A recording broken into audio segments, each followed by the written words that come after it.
Muy buenas noches, somos los estudiantes del grupo 11 y del grupo 15 de la carrera Psicología en línea de la materia Psicología Jurídica.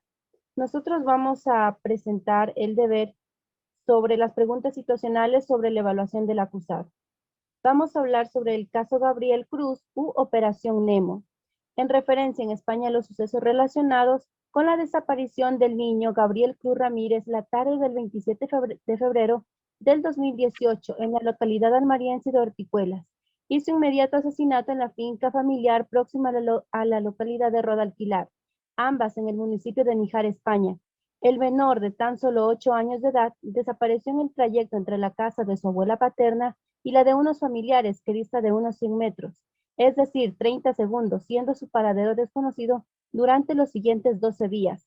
Se estableció un dispositivo de búsqueda en el que participaron más de 5.000 efectivos, entre ellos 3.000 voluntarios y 2.000 profesionales, convirtiéndose así en la mayor búsqueda coordinada de un desaparecido en la historia de España. El hallazgo del cadáver se produjo el 11 de marzo en el maletero del vehículo de Ana Julia Quesada, que por entonces era pareja del padre del menor. Previamente, la autora confesa del crimen había desenterrado el cuerpo del niño en una finca propiedad de la familia paterna en Roda Alquilar, donde tuvo lugar el asesinato el mismo día de la desaparición. Lo introdujo en un vehículo y se dirigió a su vivienda de la Puebla de Vicar, en cuya puerta del garaje fue detenida por la Guardia Civil, que la venía siguiendo desde hace 2 días. Más tarde, la acusada del asesinato confesaría los hechos. Casi una semana después trascendía el hallazgo de una camiseta, fue encontrada a 4 kilómetros del lugar de la desaparición. Después se supo que la camiseta fue puesta en el lugar de búsqueda por la autora confesa del crimen, Ana Julia Quesada. El propio ministro del Interior, Juan Ignacio Zoido, confirmaba que los análisis realizados por el Laboratorio de Criminalística de la Guardia Civil revelaban la presencia de ADN del niño desaparecido en la prenda. La sospechosa Ana Julia Quesada nació el 25 de marzo de 1974 en Concepción, República Dominicana. Su, su arresto se produjo cuando decenas de agentes cortaron el paso de su vehículo mientras se disponía mientras se disponía a entrar en el garaje de un bloque de pisos de la localidad de La Puebla Vicar. Justo después, al abrir el maletero, los investigadores hallaron el cadáver de Gabriel Cruz. Después de su primera comparecencia ante el titular del juzgado de institución número 5 de Almería, Rafael Soriano, la detenida se ratificó en la declaración ofrecida ante la Guardia Civil, en la que señaló que hubo una discusión y forcejeo por un hacha, pero después se supo que ella asfixió al menor para acabar con su vida y ocultar su cadáver en la finca de Roda Aquilar, a la que trasladó al pequeño. La acusada asesinó solo al pequeño Gabriel sin implicación de terceros y también se supone que posiblemente fue por celos que ella le tenía al niño. Lo mató el mismo día de la desaparición, asfixiándolo según la autopsia, y lo enterró tapándolo con piedras decorativas y tablones.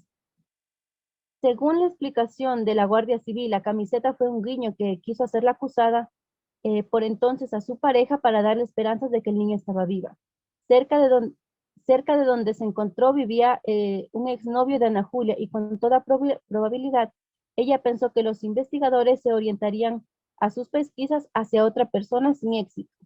Durante la estancia en los calabozos se le tomó la declaración a la detenida y esta confesó delante de su abogado la autoría de los hechos, dando detalles como que había arrojado la ropa de Gabriel en un contenedor de vidrio en la localidad de Retamar.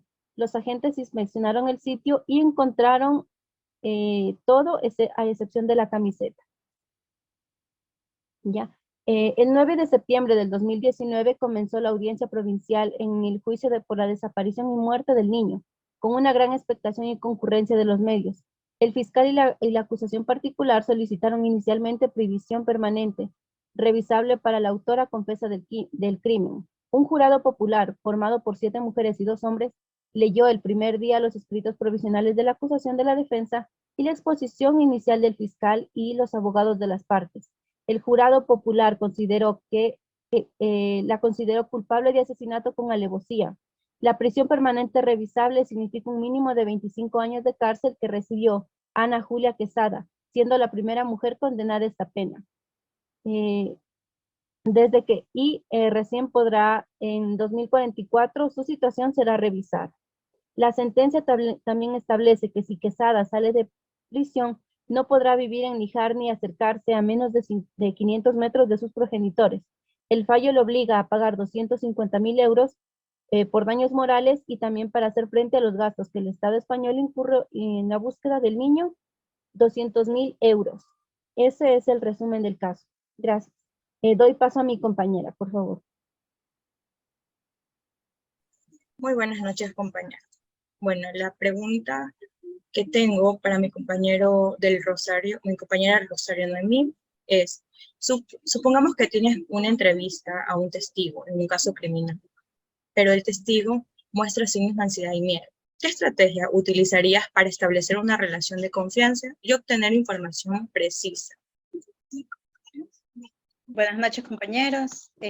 Para establecer una relación de confianza con el testigo y obtener información precisa, utilizaría las siguientes estrategias. Crear un ambiente seguro. Haría todo lo posible por crear un entorno tranquilo y acogedor para el testigo. Mostrar empatía y comprensión. Reconocer y validar los sentimientos de ansiedad y miedo del testigo es fundamental.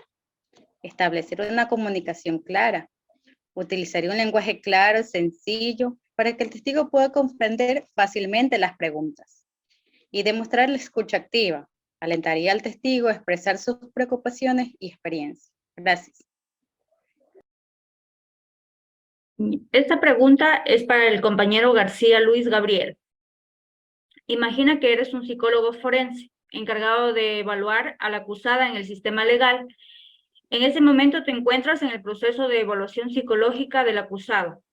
¿Qué métodos específicos y herramientas utilizarías para realizar dicha evaluación y cuál sería el propósito principal de llevar a cabo en el contexto del sistema legal? Perfecto. Como psicólogo forense, utilizaría entrevistas clínicas, pruebas de evaluación de la personalidad y habilidades cognitivas, evaluación de riesgo de violencia y de revisión de registros, ya que todo este propósito, bueno, el principal propósito es el de proporcionar información objetiva y basada en evidencia sobre la salud mental, la capacidad cognitiva y otros factores psicológicos relevantes para ayudar al sistema legal en la toma de decisiones judiciales. Buenas noches con todos. Mi pregunta es para la compañera Tatiana Kelal. Bien, ¿por qué fumar cigarros y no llamar al servicio de emergencia o darle primeros auxilios al menor después de confirmar que no tenía pulso? Bueno, en esta situación, ¿qué factores podrían influir en la decisión del acusado de no brindar primeros auxilios? Bueno, existen varios factores. En psicología, los factores pueden influir en la decisión del acusado de no brindar primeros auxilios. Estos factores pueden ser: 1, falta de conocimientos o habilidades; 2, temor a la responsabilidad legal; y en este caso, indiferencia o falta de empatía por motivos personales, como tomar la decisión de querer una vida nueva o tomar otro rumbo.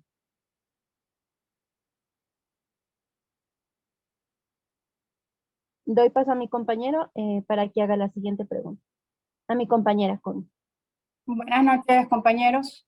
Mi pregunta es para Saiteros Curi. Imagina que tienes acceso al historial médico y psicológico completo de la acusada. Después de revisarlo, ¿qué indicios específicos de trastorno psicológico o enfermedad mental encuentras que podría haber influido en el comportamiento durante el incidente en cuestión?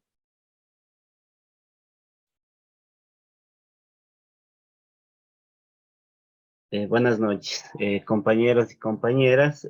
Como psicólogo puedo considerar una serie de indicios o factores relacionados con la salud mental que pueden estar presentes. Estos pueden incluir: 1, trastornos psicóticos; 2, trastornos de la personalidad. Algunos de trastornos de la personalidad, como el trastorno de antisocial de la personalidad o trastorno del límite de la personalidad. 3, trastorno de estado de ánimo. 4, historia o abuso trauma. Todos estos trastornos está basado en el C10.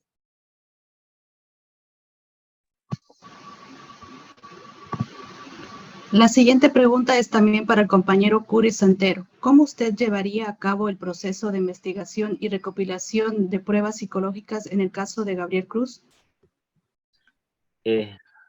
Como psicólogo especializado, llevaría a cabo el proceso de investigación y recopilación de pruebas psicológicas. En el caso de Gabriel Cruz, utilizado los siguientes métodos y técnicas. Tenemos como primera técnica es la entrevista. Realizaríamos la entrevista a testigos, familiares, amigos y personas relacionadas con el caso para obtener la información detallada sobre la personalidad y el comportamiento y antecedentes del acusado, así como para recopilar datos relevantes sobre el evento y las circunstancias relacionadas con el desaparición y asesinato. La otra técnica sería la evaluación psicológica. Llevaría a cabo la evaluación psicológica formales utilizando pruebas estandarizadas, entrevistas clínicas y análisis de la historia personal del acusado. Esta evaluación me permitiría comprender su personalidad, estado mental y la posible presencia de un trastorno psicológico que podría estar relacionado con el delito. Análisis del comportamiento, realizaría un análisis exhaustiva del comportamiento del acuerdo antes, durante y después del delito. Buscaría patrones, motivaciones y posibles factores de riesgo psicológicos que podrían ayudar a entender los factores subyacentes al caso. Análisis de la evidencia. Trabajaríamos en estrecha colaboración con las investigaciones para analizar la evidencia física y documental relacionada con el caso. Buscaríamos pistas e indicios que puedan arrojar la luz sobre la psicología del acusado, el motivo detrás del delito.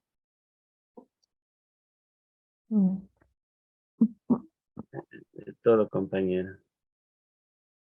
Pregunta para la compañera Nancy Quispe. ¿Qué características podríamos identificar en el presente caso para poder determinar la credibilidad del acusado?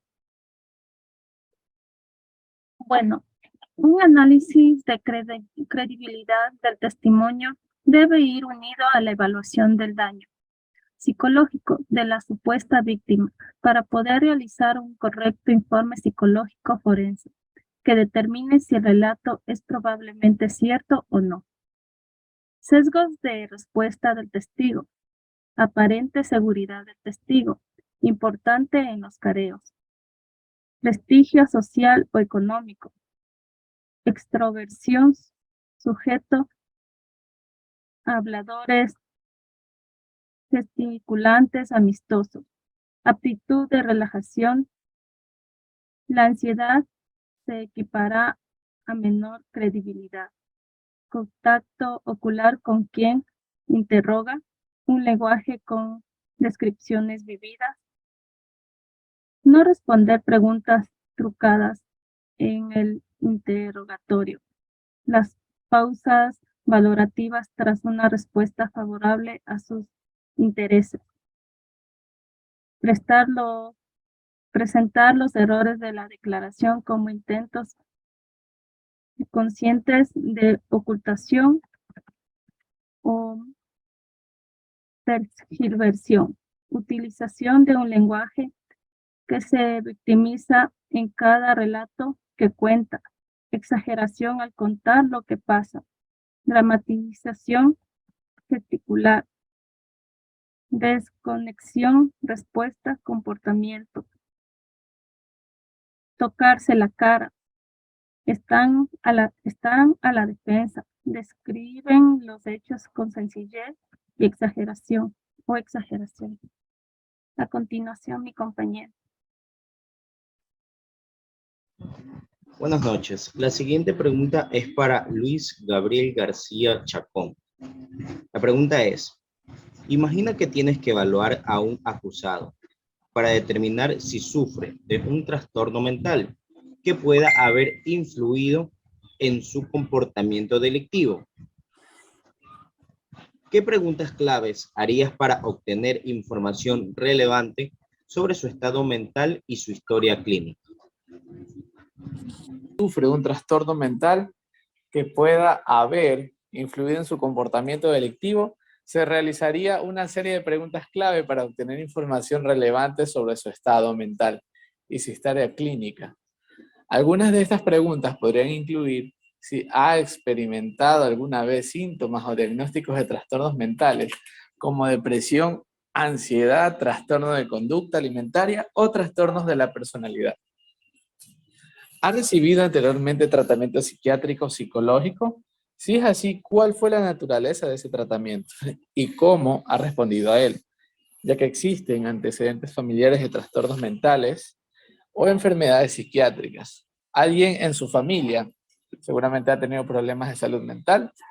¿Ha tenido episodios de comportamiento impulsivo, agresivo en el pasado? ¿Ha tenido dificultades para controlar su ira o manejar situaciones de estrés? ¿Ha abusado de sustancias psicoactivas como drogas o alcohol? De estas maneras, pues existe alguna relación entre su consumo de sustancias y su comportamiento delictivo. O si ha experimentado cambios significativos en su estado de ánimo, pensamientos o percepciones que podrían indicar la presencia de trastornos psicóticos o del estado de ánimo. Muchas gracias. A continuación, mi compañera Joana va a realizar el resumen. Bueno, como antepenúltimo punto, realmente el caso fue resuelto, se tomaron las medidas adecuadas por parte de la policía. Será pertinente revisar el caso en el 2044, después de ya haberse dictado un veredicto. 200.000 euros compensan la gran pérdida de Gabriel, el pescadito. Simplemente hablamos de una negligencia por parte de la policía. ¿O qué creen ustedes? El 27 de febrero del 2018 desapareció Gabriel Cruz, el pescadito, un niño oriundo de Níjar, un pueblito de menos de 100 habitantes en el cual todos se conocían. Cuando él se extravió, todos decían que era un niño muy alegre. Gabriel estaba donde su abuela cuando decide ir a jugar a la casa de los primos, que no era más de 100 metros, sin imaginarse que esa sería su última salida de casa. Sus padres estaban separados, sin embargo, nunca le hicieron sentir que estaba solo, al contrario, siempre supo que los tenía a los dos. Pasaban las horas y Pescadito nunca apareció, por lo que los padres, al ver que él no retornaba, tomaron la decisión de poner la denuncia. Durante este tiempo, los vecinos, padres, familiares se organizaron para salir a las calles y pedir que el niño, pedir por el niño. En estas salidas que hacían todos los vecinos, se veía a Ana Julia Quesada, la cual era esposa del padre del niño. La Guardia Civil tenía entre ceja y ceja a dos sospechosos. Uno le seguía a la mamá o le acosaba, la cual la mamá ya le tenía puesto una boleta de auxilio. Sin embargo, la otra sospechosa era la Oxisa antes ya mencionada. El 3 de marzo encuentran una pista. El padre y su pareja encuentran una prenda del niño, lo cual alerta a la policía. 12 días después encuentran el cuerpo del niño en una cajuela de auto de la pareja del padre, la cual se justificó diciendo que ella no sabía nada. Previo a esto, la policía ya le estaba siguiendo la pista. Cuando ella hace su confesión, dice que no sabía qué hacer, que el niño se ha portado malcriado y que incluso con él traía un hacha, el cual él pretendía utilizarla en contra de ella. De esta manera también supo decir que el niño empezó a propiciar insultos y maltratos hacia la señora. Entonces ella menciona que al momento de de la frustración, ella se siente tan mal en ese momento que lo que procede a hacer es a taparle la boca y la nariz hasta dejarlo sin aire. Una vez cometido el crimen, ella menciona haberse puesto muy nerviosa porque ella no quería matarlo. Ella dejó en claro que odiaba a la madre, y en la escena del crimen ella empezó a fumar, cuando de pronto vio a una pala y decidió hacer un hueco y enterrar ahí al niño. Gracias.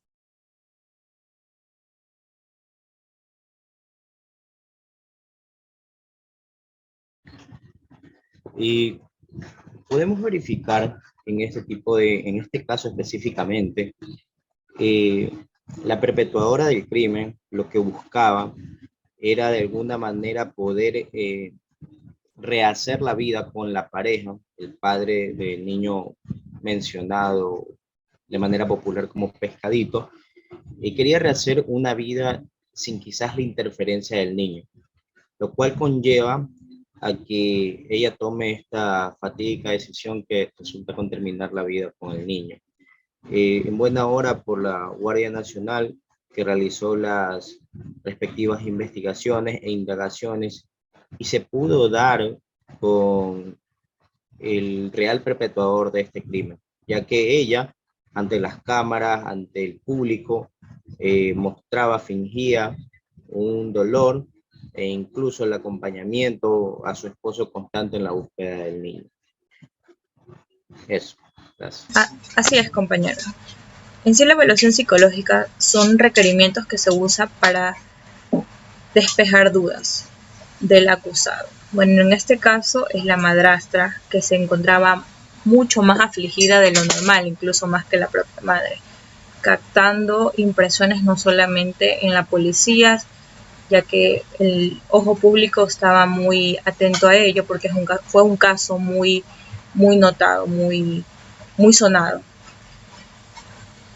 Algunos criminales llevan a cabo una defensa que involucran preguntas, como es en este caso que estamos viendo el video, donde le preguntan cómo fue el hecho, cómo ocurrió, por qué lo hizo. Ella se escuda con frases como no soy una asesina, solo le tapé la boca, dando a entender como que no lo quería hacer. Las preguntas son clave al momento de determinar las situaciones, pues hay que saber cómo preguntar y cómo empatizar con la persona acusada para que pueda solventar estas dudas que se tienen. En este caso, ella negaba repetidamente situaciones que eran notorias con las evidencias. Al finalizar de tantas intervenciones, ella no tuvo más opción, dada las circunstancias de las pistas que tenían, la ropa en el maletero, haberla grabado a ella en un seguimiento que proporcionó la policía, evidencias que solamente ella había encontrado lo que era la camisa del niño, todo la inculpaba, se vio acorralada y tuvo que confesar debido a aquello, y siempre minimizando la situación pasada, acusando en este caso al niño. Esto sería todo, muchas gracias.